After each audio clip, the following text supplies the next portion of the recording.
વડોદરા શહેરના ખોડિયારનગર દરજીપુરા મુખ્ય માર્ગ પર ટેન્કર અને ટેમ્પો વચ્ચે અકસ્માત। વડોદરા શહેરમાં રોજબરોજ વધી રહેલા અકસ્માતોના બનાવો વચ્ચે એક ઘટના સામે આવી છે।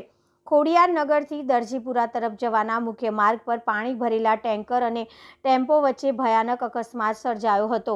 અકસ્માત બાદ માર્ગ પર ભારે ટ્રાફિક જામના દ્રશ્યો સર્જાયા હતા। પ્રાપ્ત માહિતી મુજબ રોડ પર ચાલી રહેલી કામગીરીના કારણે ડાયવર્ઝન આપવામાં આવ્યા છે, ત્યારે વાહન ચાલકો બેફામ ગતિએ વાહનો ચલાવતા હોવાથી અકસ્માતોની ઘટનાઓ વધી રહી હોવાનું સ્થાનિકોએ જણાવ્યું છે।